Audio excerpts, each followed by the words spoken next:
Hello, friends. I'm Andrea Morris, and welcome to another edition of Spill the Wine, or should I say another episode? Either way, I don't think it matters. Our podcast, which is all about wine. And today, we are back at Niagara Custom Crush Studios because we're going to have a great conversation with the folks from Therianthropy Wines. Did I say it right? You're close enough. Therianthropy. Therianthropy is better, yeah. Okay, I'll say it that way then. That's okay. It's our fault for creating a business name that is totally unpronounceable. So that was our first and greatest mistake, perhaps. I don't know. We'll have to decide. Well, you know what? It's a conversation point, isn't it? It sure is. Yes. It definitely gains a lot of attention, and it's something we talk about a lot. We're here with Tim, easy to pronounce that, Tim Reed-Manesey, who is one of the co-owners of Therianthropy.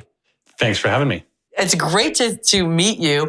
I've seen your wines on the shelves here for 2 years, actually, and I've always been intrigued by what cool labels you have. Thanks. Yeah, it's definitely what stands out for us. I mean, when we talk about the unpronounceability of the brand name, I think that's really counterbalanced by the eye-catching labels. They're unique, and the characters really stand out, and I think that's what most people remember more so maybe than how to spell the name. Well, again, I always look at this and go, I'd wear a T-shirt with that on it. Just saying. Hey, we're working on T-shirts. We've made a few. We've got hoodies. We've got posters. You can plaster your house with our artwork if you really want to. We can help you with that. It's really unique and cool artwork. Where is it? Who is the artist, and where are they from? So the artist's name is Michel Tolmé. He's a Parisian artist.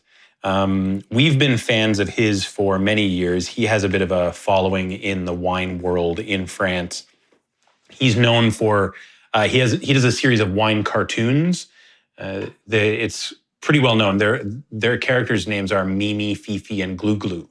And they are like literally wine connoisseur cliches, and they of course, wine satire only makes sense in France, but that is a category of comedy in France. And so that's what he is best known for. But he also works with a couple of small wineries, as well as quite famously making posters for wine events and wine fairs. So we've known of him for many, many years, and he's quite, like I said, well known in cult circles. And so we approached him to make the labels once we had the art concept. And as the story goes, David, the winemaker, stalked him on Instagram until he agreed to go out for a couple of bottles of Gamay with him in Paris. And after bottle number 2, he agreed to do our labels, and we've worked with him ever since. So we're very grateful for Michel and his incredible stuff. Well, they're absolutely such cool labels. Like you can kind of get the characteristic of the wine just from looking at the label. Yeah, totally. Which I really like. And I love that French feel to it as well. It's very, very cool. Yeah, I think translating part of that, what's in the bottle, onto the label was something that's important to us. And where that sort of manifests, and one of the cool ways it manifests is that every wine, because every wine is different in every vintage, it gets a new label. So while we've been making wine since 2018, we have around 100 original pieces of artwork already, all with the theme of these half animal, half human characters, which the idea of therianthropy is shape-shifting. So shape-shifting between humans and animals. And so all of the characters are half human and half animal. There's lots of metaphor there for us. There's the shape-shifting of grapes into wine. There's sort of the way that, wine allows you to release your inner animal. There's stuff like that. And so that art concept is what Michel sort of was able to bring to life for us. And then each wine in its respective vintage kind of does incorporate something of what's in the bottle, the vintage, the character of the vintage, the style of the wine, maybe the scene of where you could be drinking it on the beach, something like that. That's a great idea. It's it's so creative. Now, does that creativity translate into the making of the wine as well? In a lot of ways it does. I think, creativity in winemaking is something, and, David's not here, but I think I can speak for him to some degree because we share the same philosophy on it. Creativity in winemaking is a touch and go line because we, in as much as we can, want to take what the grapes give us. So the vintage, the character of that vintage, the character of that vineyard, that terroir, as we always say, is going to give you something. And what you take it is more like shepherding or guiding than it is crafting or creating, you know? The way that wine eventually lives and exists is about that farm, those grapes, that variety, and that vintage. And so when we're making wine in what we call low intervention style or low intervention winemaking, we're not adding yeast, we're not fining or filtering the wines, we're not ever using new oak barrels, which imparts flavor and aroma. We're seeing a fairly purist expression of those grapes, that vineyard, and that year in the bottle. So yes, there's creativity in that, but a lot of that creativity is allowing the wine to make itself as much as possible. Now, do you have your own vineyards? We do not. We are 100% negociant, as you would say. I think I've heard you say in previous podcasts as well, the virtual winery, Parlance, which is totally fine.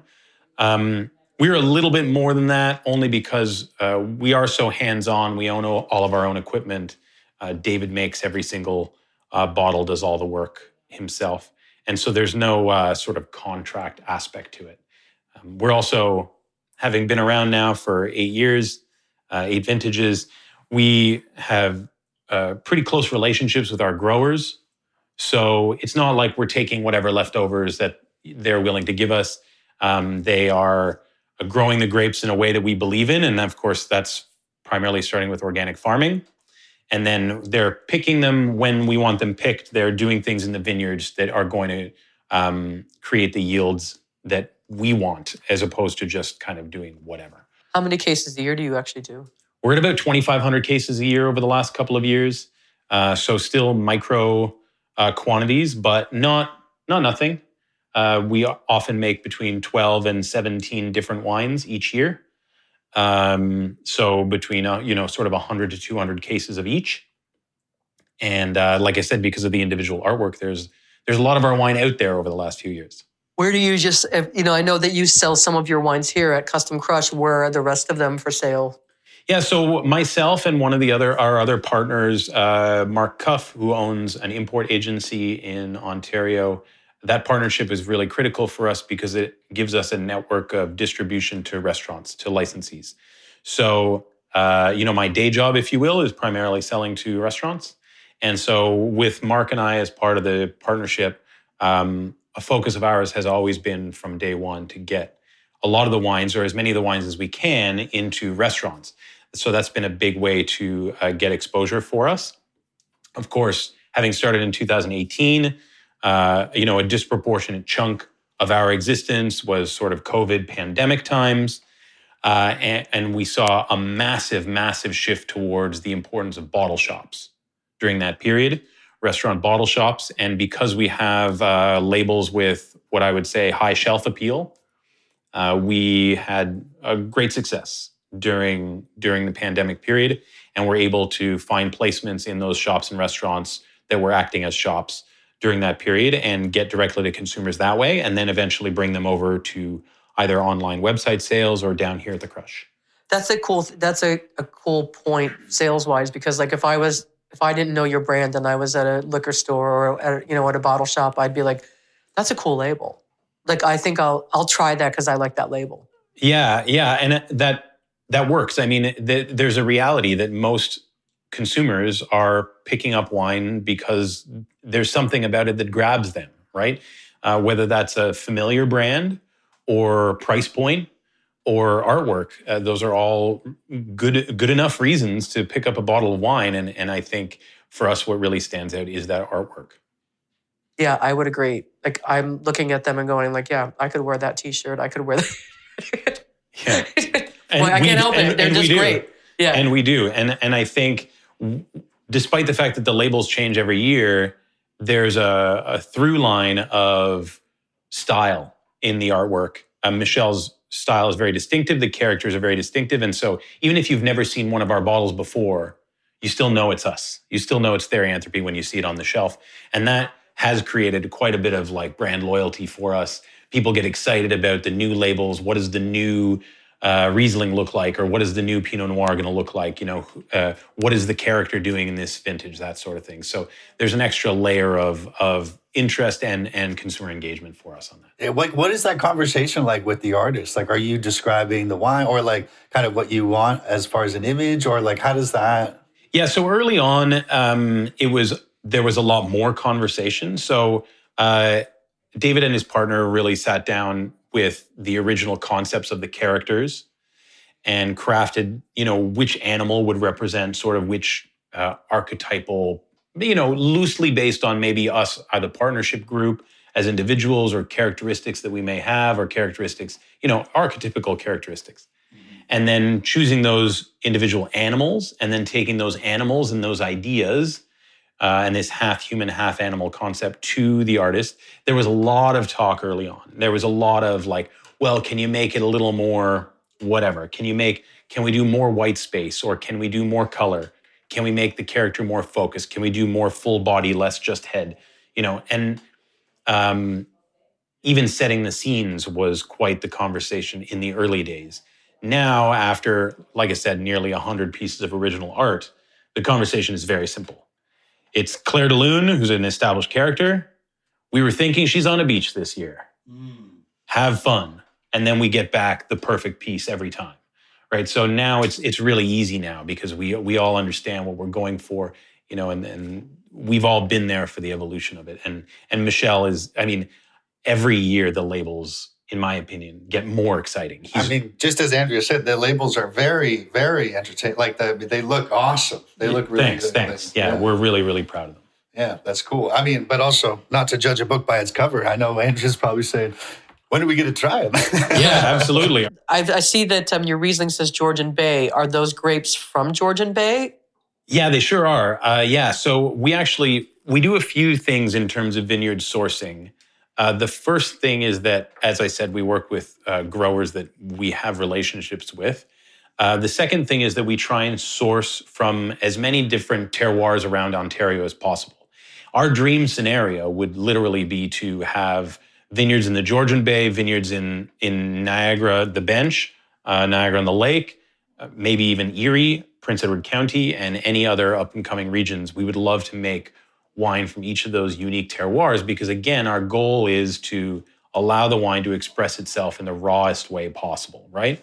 So even if we make a Chardonnay from each of those places, we could make 5 Chardonnays in a year that all had radically different characteristics. Right, because they're coming from a different vineyard. Exactly. So we would love to do that. So with that in mind, we've tried to work with many different growers over the years, and that are all over the place. Obviously, because most of the fruit in Ontario is grown in the Niagara Peninsula, most of the vineyards we work with are here in Niagara. But as you pointed out, one of the exceptions is this was a very small hobby vineyard in the Georgian Bay that we did work with, but we do frequently over the years get fruit from places like Chuck Magwood's Four Wheel Farm, which is 20 minutes out of Collingwood. He's historically sold a lot of his fruit to the Roost up there, but he does give us his vinifera grapes every other year, more or less. So we've deliberately sought out those unique vineyards as well. And Georgian Bay is something that's close to our homes because, close to our hearts, because it's close to home for David. So the winemaker lives up there. We originally wanted to establish ourselves in the Georgian Bay area as a up-and-coming region. We really believe that there's a lot of opportunity, especially with the climate change of having such a huge impact across Ontario, but it's really opening up possibilities for varieties and for vineyards in the Georgian Bay. And so we thought it was an exciting place to be. And I think it still is. I think, not much has changed in our ideology. It's really just more of an issue of money than anything else. And when we've tried to have this system where we're borrowing facility space or renting part of a winery or a small winery, that availability is just greater here in Niagara. Right, because there's a higher concentration of people exactly that are doing it. There are more wineries, there's more space, there's more square footage. Also, all of the ancillary services are all here, whether it's glass or bottling or disgorging or whatever it is that we need done. A forklift driver is a lot easier to find in Niagara than it is in Collingwood. Right. So all those things have kind of brought us down here, but also the Crush was a great driver.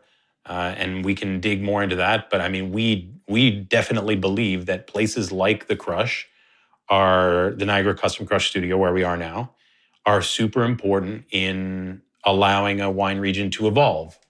Because it's a stepping stone from, making wine by yourself in your basement to being able to make it on a scale that is saleable, commercializable. And then eventually, in the perfect world, you'd make enough money bit by bit that you'd be able to have your own place eventually. And I think that is still our goal. But stepping stone facilities like the Crush here have been, invaluable. And I think what they do here at Crush is a really great idea because it gives small lot winemakers a chance to sell their wines and to be seen. Yeah, exactly. Well, and you said earlier, the ability for consumers to come to a place and try 12 or 13 different wineries. Yeah. And you also noted that staffing is a thing. If you're a 2-person show, and even us, I mean, we're very, very small, but we're past that 1 barrel phase. It would be impossible to staff a tasting room even for us on a full-time basis and just have it open. And that the Crush also gives that to us. There's staff here, you can come and taste with them, and our wines are available for tasting and for sale all year round. And it's cool as a listener if you do come here. I shouldn't say when. Let's be positive. When you do come here, you do have 13 different wineries in one spot. Right. You could basically spend a day here. Yeah. And it's to me, I think that's a really important thing for this area to be able to continue to grow. You have to have small winemakers coming in. And who knows, one day somebody could come in with $1 million, a couple million, several million, more than a couple, I guess, to start a winery, you'd need at least 5. But to actually be able to give you that opportunity. Yeah, absolutely. That's an opportunity to be exposed to investors, like you're saying. I think what we've seen around the world is what is known mostly outside of Ontario, and this is mostly a regulatory issue, right? But the co-op, the cooperative winery, is literally the hub of the wheel.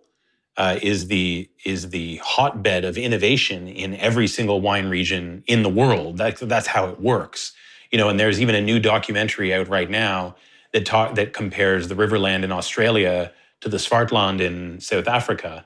And the Swartland is a hotbed of young, innovative, interesting producers experimenting.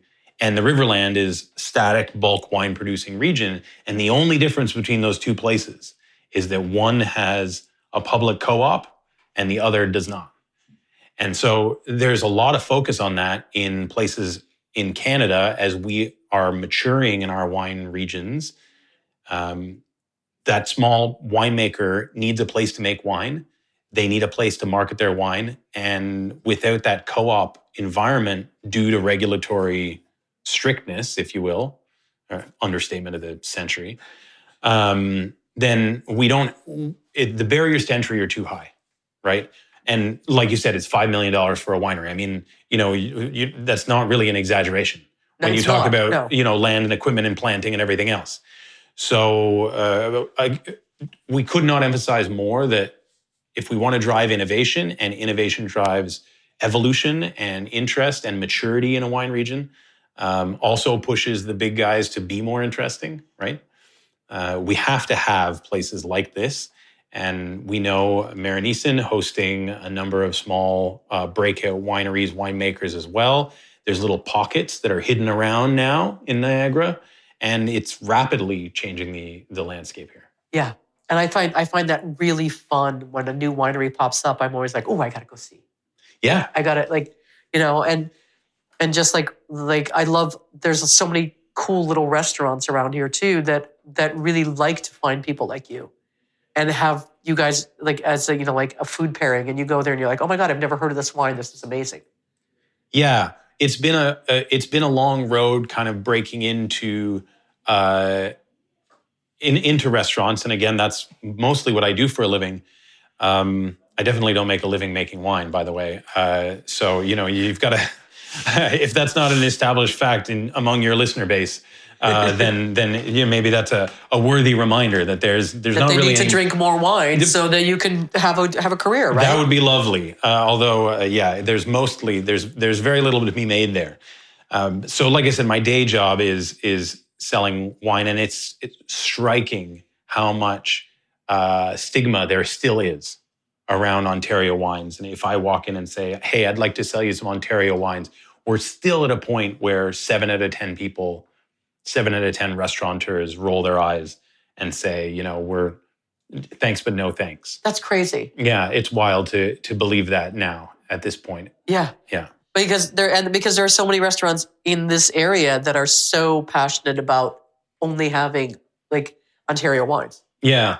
Or showcasing Ontario food with Ontario wines. It sounded like there was like a pretentiousness to people thinking, or like maybe the opposite of pretentiousness when people are hearing about Ontario wines and they don't think it's as on certain caliber. One of the efforts of our show and the podcast is to really attack that pretentiousness to wine and say, it doesn't need to be that way. And it's actually much more, I don't know, it's fun, I guess is the easiest way that we describe it. So, I mean, if you want to comment maybe on that, like what is the pretentiousness that we have to get over? Yeah, you're right. I mean, it's sort of two-faceted, right? There's the old school belief that Ontario makes substandard wine, which hasn't been true for at least 15, almost 20 years now. So people need to get their heads out of the sand on that. That's just a fact. And we're so passionate about buying local, supporting local farmers. I mean, you have the same people that go to their local farmers market every Saturday, but wouldn't buy a bottle of Ontario wine if their lives depended on it, right? So there's definitely an inconsistency there. But the other part of the pretension is part of what we're trying to break down by having more playful labels. We're not trying to portray that the wine is cheap and cheerful, as that old phrase goes, but we're trying to, with this artwork, with clear bottles, without capsules, without, the adornments of a traditional stuffy bottle of wine, I think we're bringing in more drinkers that are more willing to experiment, younger consumers that are interested in wine as art and fun and not an inaccessible, pretentious thing that they don't understand or that their grandparents drank. And I think that our labels do get people to pick the bottle up. I think the dream scenario for us, and something that's come up a lot over the last couple of years, is the label makes you pick it up or stop on the road when we're there selling wine, or makes the restaurateur, sommelier more interested in purchasing it, right? That's step one, is making them stop. Step two is they're more relaxed by the branding, so that they don't feel there are high expectations. And then step three would be that the wines are playful, they're fresh, they're acid-driven, they're fun, they're juicy, they're easy drinking, they tend to be lower in alcohol, they're bone dry. All of these things mean, they're moreish, they're easier on everything. And then the next and the final piece of that is then, if you do pay attention, though, there's a sneaky complexity because they are well-made wines.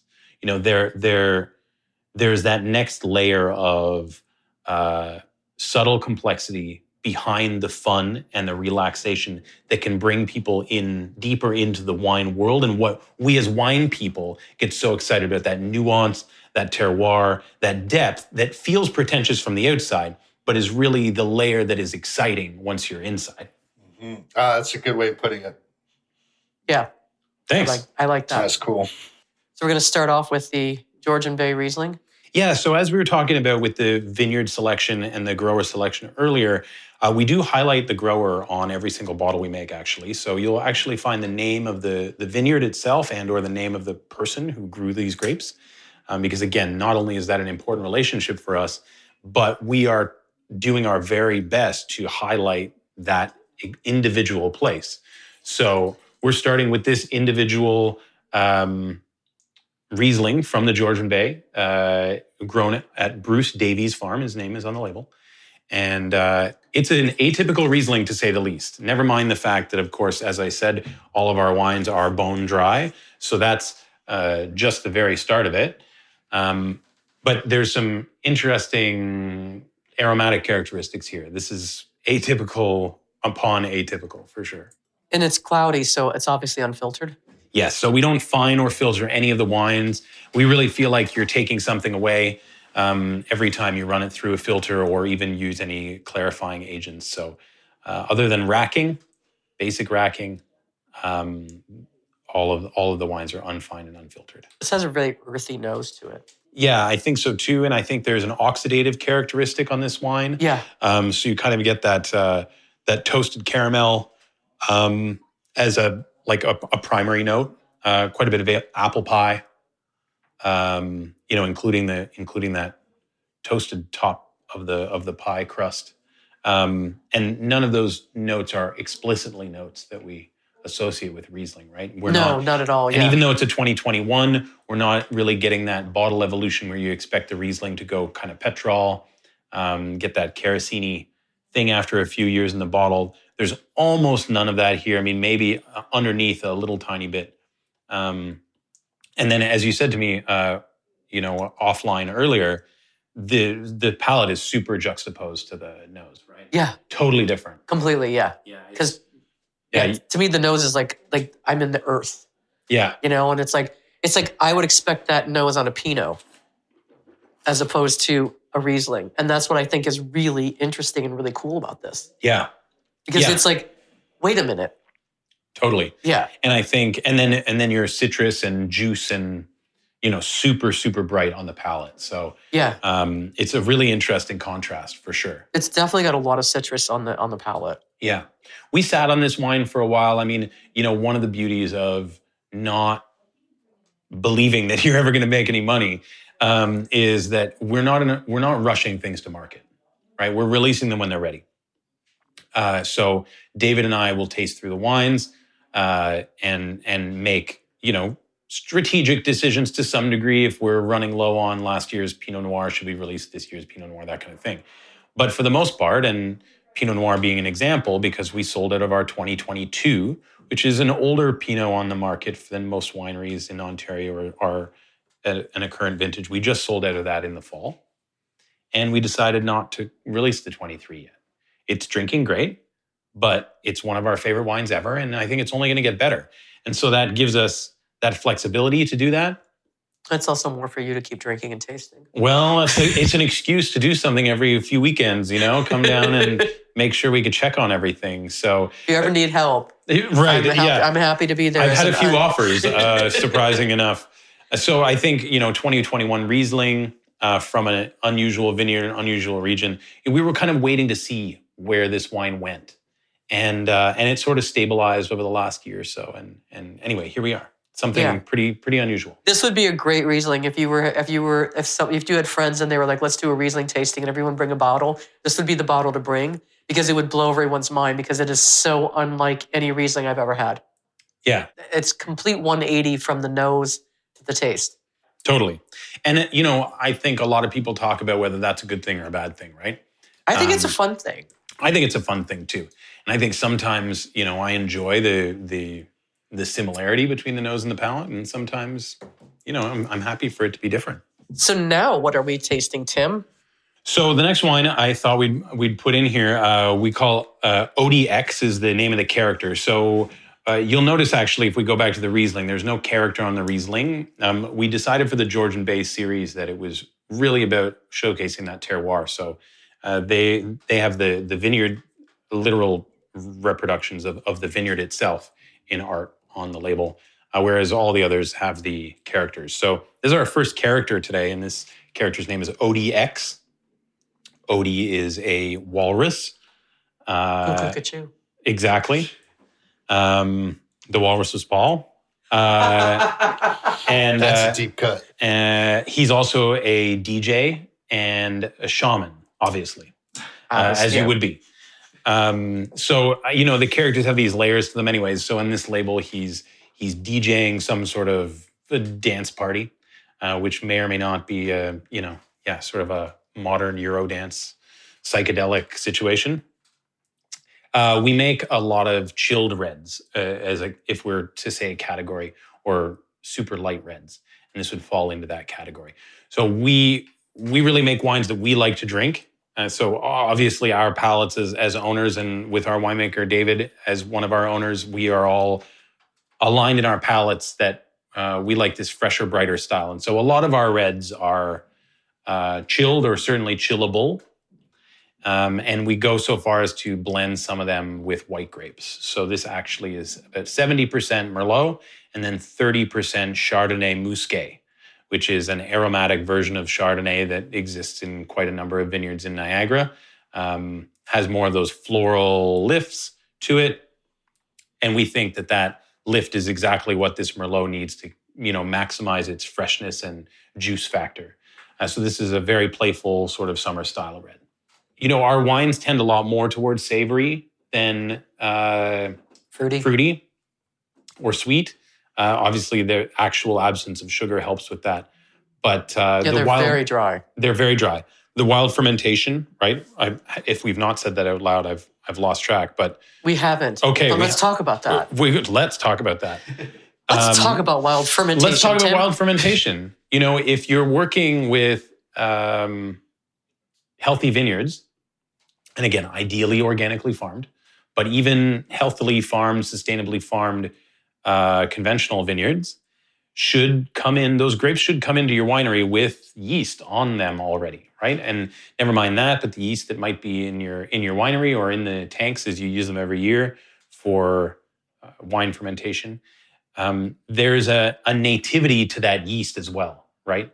And there's a strong argument for, and I'm not saying, I don't want to be dogmatic about this low intervention winemaking thing, but there's a pretty strong argument for terroir is partially defined by using native yeast, right? Ambient yeast, because that yeast literally grew on skins of the grapes in the vineyard and is physically present in your winery.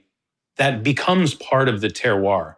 And so when the grapes arrive in your winery, conventional, certainly industrial winemaking has taught us, the first thing you do is destroy all microbial life on the grapes or in the juice once that grape is in your winery. Because then the idea there is you're starting with a clean slate. Then you add your yeast for primary fermentation, for alcoholic fermentation, so that you have that under control. And by adding that yeast, you get to choose your yeast out of, a catalog of like pharmaceutical additives, basically, right, that has been isolated and bred for this purpose. And you can choose the outcomes that yeast is going to give you. So that's great, because if you're trying to make what we talked about offline about, the commercial winemaking mentality is you're starting with an end goal. And if your end goal is wine A with profile A that is going to satisfy demographic A, then all the puzzle of the winemaker is just to get there, right? Is to get to that end goal. And how is that creative for you as a winemaker? Well, there is a creativity to it, because then you have to select the right yeast. You have to age the wine for the right amount of time. You can still select your maceration periods, and you are working with different ingredients each year. So there is a certain creative challenge in achieving exactly the same wine year after year. It's just not interesting to us, right? And we're interested in allowing the grape and the vintage and the vineyard to express itself, right? So in doing that, wild fermentation is absolutely mandatory, not only for the philosophical element of preserving an expression of terroir, but also not starting with an end goal in mind and allowing the wine to make itself as much as possible. So all the wines are wild fermented with no exceptions. That's what I have to say about that. I think that's a cool approach to winemaking. And I think that I would say that it would make every bottle different, because the longer it sits, the more it keeps fermenting, right? Yeah, so we will see slightly more bottle variation, as we would say in the industry, from a commercial winery, and certainly versus a winery that uses high levels of sulfur either before or after fermentation. So there is some degree of bottle variation, but because when we bottle the wine, we sort of lock it in time. It will vary a lot when it's still in its tank or in its fermentation phase. But once it's in the bottle, it's pretty locked in. And we see a different type of evolution, and that evolution is pretty consistent from bottle to bottle. And it's interesting with this wine because it has a little bit of a fizziness. Yeah, so that'll happen from time to time. From the fermentation? Yeah, exactly. Yeah. So if there's a little bit of malolactic that still hasn't completed or something like that, when we're talking about relatively young wines, that again, we're not heavily sulfuring these, we're not scrubbing the microbial life from these wines before they go into bottle, that can happen from time to time. Would that be a product of like the limited intervention, like the wild fermentation, right? Like, I just wanted to know, like, I like how you made like the terroir is more than just the land; it's the air, it's the microbe, it's the whole thing in that chunk. Yeah, that is part of it. That is part of the low intervention winemaking. I think the other thing when we talk about that tickle of effervescence, if you will, right? What you're describing, that little bit of carbonation. That's it. I think what we're sometimes sensing is extremely, not extremely, but relatively high levels of acidity with an absence of sugar, with a profound absence of sugar, makes our tongue, our palates react in a different way. And so sometimes that can give us a little bit of a buzz more so than, a wine that would be structured differently. Yeah. I mean, if you were a person that really likes sweet wines, this wouldn't be for you. No, I don't think so. Which is interesting because if you go back to the nose on this, it's candied fruit and 5 different things I can name from my childhood that I got on Halloween, And it's got this brightness and this freshness to it, but then it's got this crispy tart palate. This wine always makes me think of, that Palm brand blueberry pomegranate. Yeah. It's like that has that raw pomegranate or cranberry juiciness to it in the way that is almost like shocking but refreshing. Yeah. It's fun. But again, if you, listener, are a person that likes sweet wines, this is not the wine for you. But if you're into like trying different things and like expanding your palate and going out a little bit left of center, that's really interesting, and I like that. We'll take it. Yeah. I think that's right for us. I think I would add, that emphasis on freshness, vibrancy.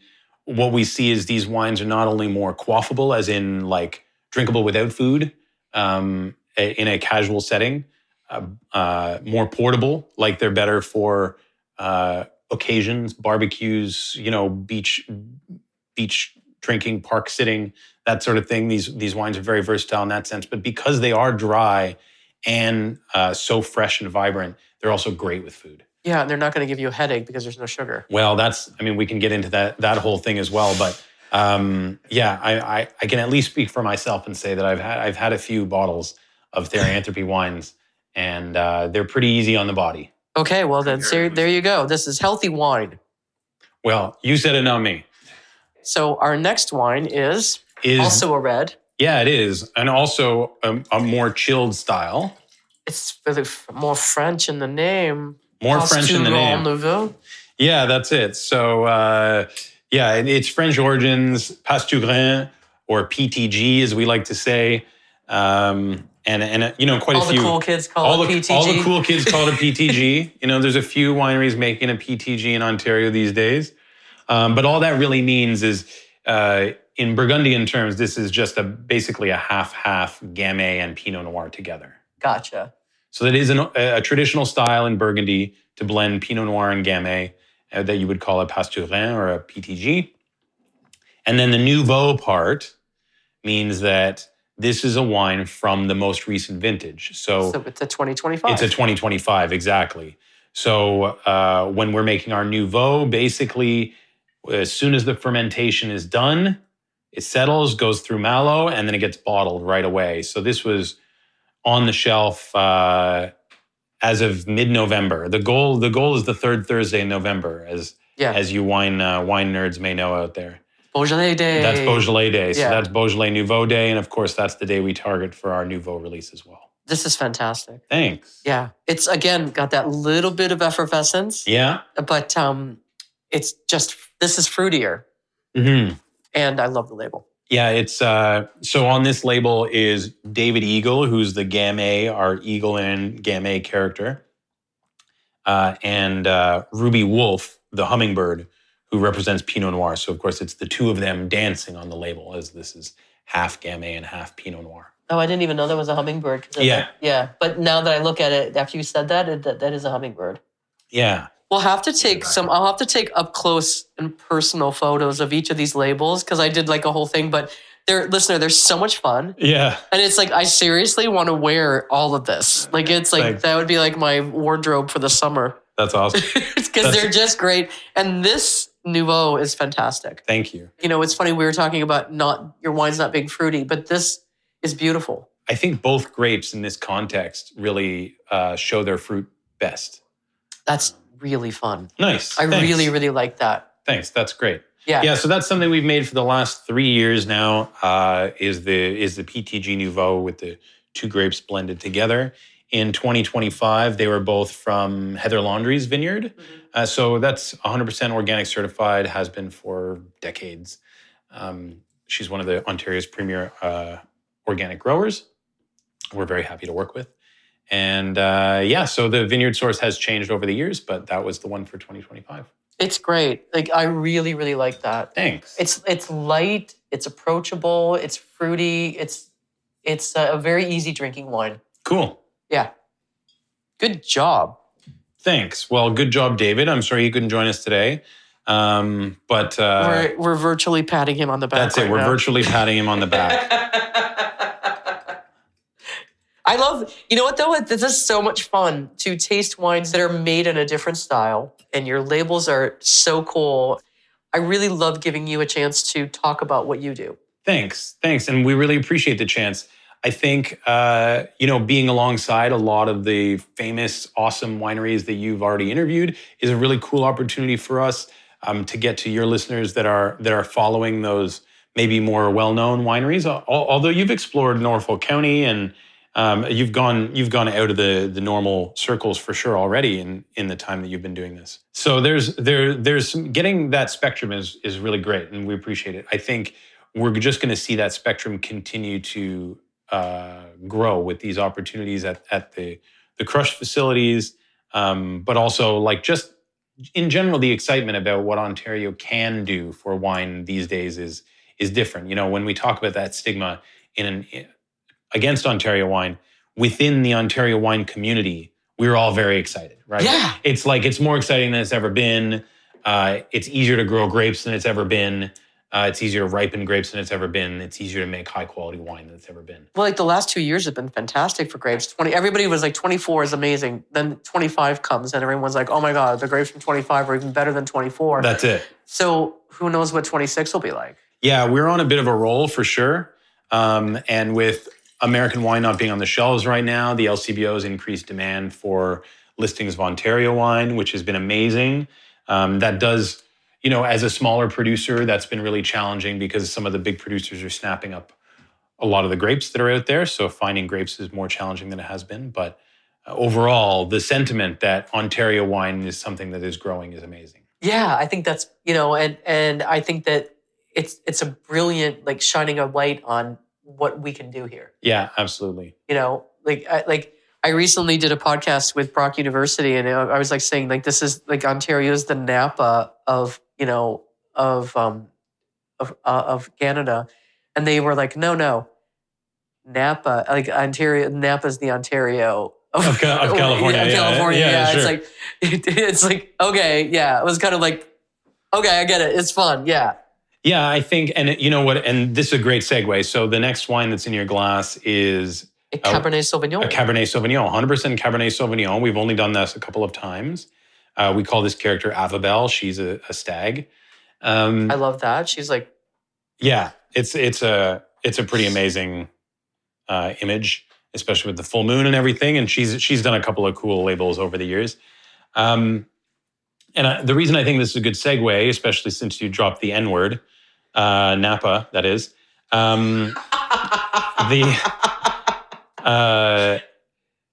it's interesting to see as Ontario matures as a region. To me, the greatest marker for maturity as a region is you stop trying to be something else. You stop trying to be somewhere else, right? Yeah. And so it's like when, 30 years ago, we were trying to be France, and 20 years ago, we were trying to be California, and now we're finally getting comfortable with just being Ontario.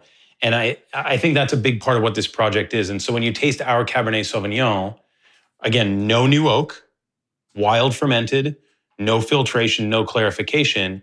This is not your Napa Cabernet Sauvignon. No, if not you at are a all. lover of Napa Cabernet Sauvignon, it doesn't mean you're not going to enjoy this, but it's a very, very different style. You would, if you're a lover of California Cabernet Sauvignon, you would be taken aback by this because it's like the nose is very earthy Yep.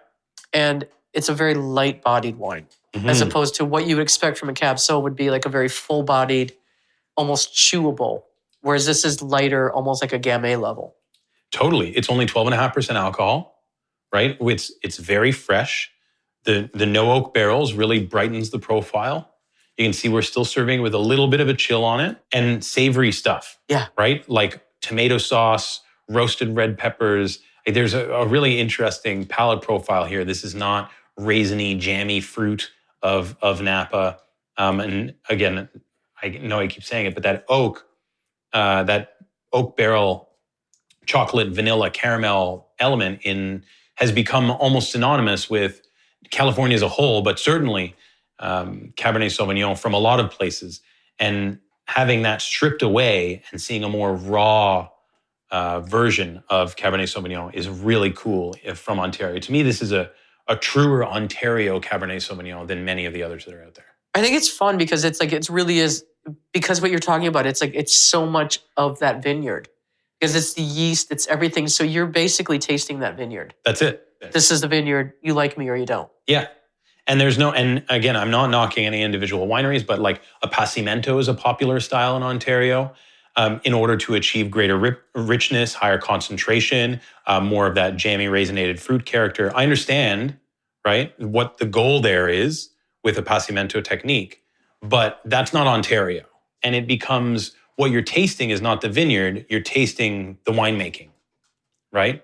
Because that's a style of winemaking that is very impactful on the final product. And again, what we're trying to do is have as little impact as possible. You know, it reminds, we were talking earlier about a documentary that I saw about Burgundy, and it reminds me of that Burgundian approach, which is like, it's all about the grape, what happens in the vineyard, and it's not about anything else. Yeah. It's about like just love everything that happens there. Yeah. Yeah, and that's definitely what we're inspired by. I mean, if we had to pick one region in the world, I'm sure Burgundy would be up there for us and what we prefer to drink and what we kind of, that whole concept of terroir, as we know it in wine parlance today, is really based on the Burgundian ideal because of the tiny parcel, how, this tiny 10 by 10 foot block tastes different than the one right beside it, right? Yeah. That's translating that purity of terroir from one to the other. And obviously we're not at that level. I think we're getting there though, because it's like you can taste that in so many different, and I think I have a unique approach to that because I've done so many podcast episodes now and talked to so many different winemakers and tasted wine from one vineyard that's right next to another one. Yep.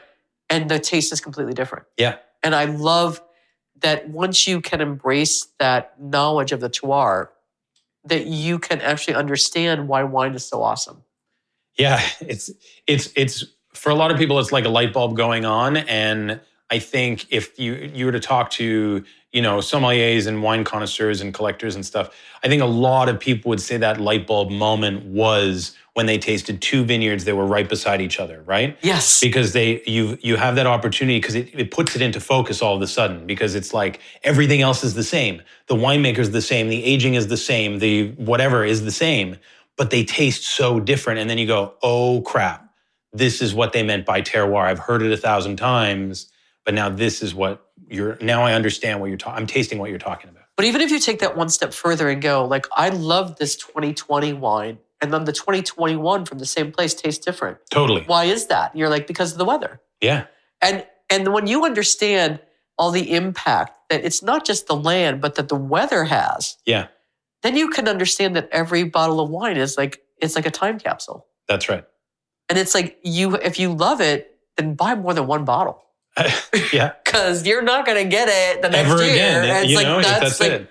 you know, it's like that Jim Croce song. Remember that? If I could save time in a bottle. Absolutely. It's like, that's what wine is. Time in a bottle. Yeah. It is a time capsule. And that's, you know, and to circle back to our love of what we've done with the branding is that's why every wine deserves its own label. Yeah. Because it is different. Even if it's the quote unquote same wine every year, it's not the same wine. It's a new wine. And it's a new wine every time. And you know, this like it's interesting because the more I taste this, it has changed for me from the first couple of sips to the third or fourth sip. I agree. I just went back and had another sip myself, and it's really opening up nicely. Yeah. I think because of the way that David works in the winery, I think the wines really respond well to oxygen. And you'll find that like I think a lot of commercial wines, the first sip is the best sip. And with these wines, often the last glass is the best glass. And to me, that's one of the greatest compliments you can pay, because what that tells me is that these wines are living, and that's what we wanted to do, right? These wines are alive. They're evolving evolving in front of us. And so they're evolving in the glass. And when you go and sit down and drink a bottle of wine, it should be an experience, right? And if you and I were to sit down and share an entire bottle, we could have a different conversation with every glass that we had. Yeah. And that's the best case scenario. I think that's an amazing way to look at this. I love that. I love that approach. So this is our last wine for today. Cab Franc. This is a Cabernet Franc, yeah. So we call this wine the Negociant. And again, that's a sort of a nod to our Negociant status as a winery, again, like that we're buying grapes and not farming our own vineyards. So that's the Negociant out in the vineyards. The little wolfy guy The on wolf there. guy out in the vineyards looking for the best grapes, as you might. With the bottle of wine in his basket. Almost every character, has a bottle of wine going on our labels, and that's not by coincidence. That's they're usually working through it themselves. So this is a 2021 Cabernet Franc, so pretty mature in bottle. I think again, in terms of an unoaked, unfiltered, sort of purest expression of Cabernet Franc, this is a raw expression of the vineyard in the best way possible. Seeing some maturity, some tertiary notes, some development, like sort of that leafy sous-bois, kind of like forest floor, that kind of stuff. You're getting cranberries and grass. Totally. And Isn't that funny that you would get fruit and grass on the same nose? And I think that this is one of the most complex wines in our lineup right now, partially because of that aging, but also because Cabernet Franc just ages so beautifully and shows such great complexity. And so good. Thanks. Again, that little bit of effervescence on it. Yeah. Like, I think that's a cool trademark of your wines. Yeah. I think, and again, just for the listener, we do see that dissipate, as you saw in the last couple wines. Yeah. And it's sort of an initial reaction to being out in the world for the wines. But it's not really bubbly. It's not. Yeah. I love what you're doing. Thanks. I think it's really cool that you're not following a norm, and that you're following your perception of what wine should be. This is a series of wines that I think as a new person to wine would be hard to approach. But I think if you're experienced with tasting wine, you can understand what you're doing and you can see the complexity of it. So, and not to contradict you, because I love the way that you're expressing that. And I think people with an experienced palate coming to our wines, I'm hoping they're seeing what you're describing. But actually, our experience has been the opposite. Really? What we've found is that our wines are bringing people over that have not been traditional wine drinkers. Well, that's cool, though. It's super cool. Yeah. And people say, oh, I don't like wine. I don't like white wine. I don't like red wine. I don't like Chardonnay. I don't like... We've heard all of those things. And in every single one of those cases, I'm able to put a glass of wine in front of them that surprises them, that makes them reconsider their mental ban on wine. It's because it's so unconventional. Yeah, I think that's the gist of it, is that it's different. Yeah. And so we're breaking down barriers for people that have a concept of what a wine is or should be in their minds. And our wines are not that. Yeah. 9 times out of 10. And so that alone is bringing people over. We have a lot of the Venn diagram with us and craft beer is very big, right? Because even if you're not a wine drinker, if you're a craft beer drinker and you're willing to experiment in the world of beer in the way that you do when you're drinking craft beer, that personality is open to our style of wine. Right. Is like, sure, I'll give it a crack. You know, I don't and like sours, but I'll try it. that's it. That's exactly right. Yeah. And so we're bringing a lot of people over that way. And, you know, whether it's one partner or the other, like, you know, we get couples coming up to our wine wagon, which we tour around in the summer, which is like a trailer we've converted into a wine bar.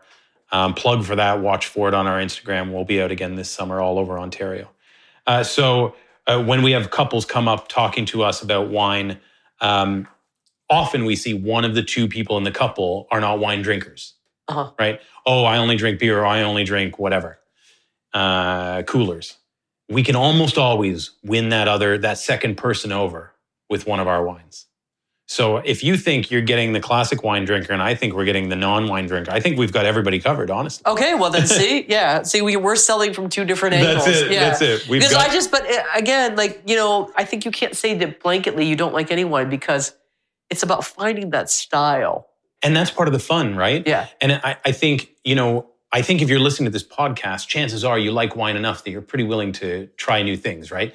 I think the sad part for me is that the vast majority of wine drinkers are buying the same bottle every Friday night, and that's what they're drinking because it's familiar and something from the LCBO and something from, you know, New Zealand or California or Australia. And that's okay too, you know, if that's how you want to approach it. But I think people that are open to trying new things, these are, you know, an easy sell. And as you said, categorizing any one grape or one wine as a total ban is a mistake for anybody, whether you love wine or don't. I mean, it's like saying anything but Chardonnay is like, I don't like rock and roll. Right. You know, it's like, I hate country music. What do you mean? Yeah. What do you mean? There's an awfully big spectrum there of style and artist and artistry under that umbrella. So, and we're the same way with your wines. It's like it's a huge artistry. It's a really interesting and a really different approach to wine. And I'm really glad we had a chance to talk about it today. Me too. Great conversation. Really appreciate your time and coming out to the Crush. And love tasting these wines with you. Thanks. Well, and I'm looking forward to wearing your T-shirts. It's coming. Hint. Especially PTG. There we go. Tim, you were an awesome guest. I'm sorry that David couldn't make it, but you know what? I think, listener, if you really want to try something unique and different, you need to come to Custom Crush and check out Therianthropy 3. They're I can't just say it right. Therianthropy. Be sure to visit our show notes and I'll have a pronunciation guide. That's it. That would be a great idea. It would help everybody. I'm going to take like up close photos of all the labels so that we have those for people to look at. And then you can pick your T-shirt and order it from Tim.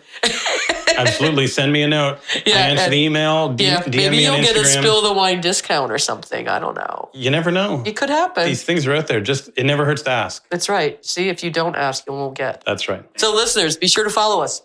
Spill the Wine. We're on Facebook, Spill the Wine podcast. Instagram, Spill the Wine _podcast.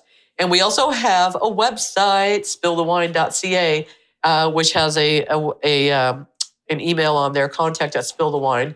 And you can send us any comments, questions. If you want more information about the winery here, Therianthropy. I cannot say it right. You know, we're going to have to record you saying it and just dub it in. Therianthropy. Yeah, there we go. Yeah. And these guys are great. And come to Custom Crush Studio and check them out. And also be sure to tell all your friends and your enemies to like and follow us on social media. And listen to the podcast. Tell everybody about it because we need you to help us grow. And we need people to come out to Niagara and see how great these wines are. And also different approaches on wine in this area, which is fantastic. Tim, thank you very much for your time. Cheers. Let's say cheers. We'll see you all guys again next time.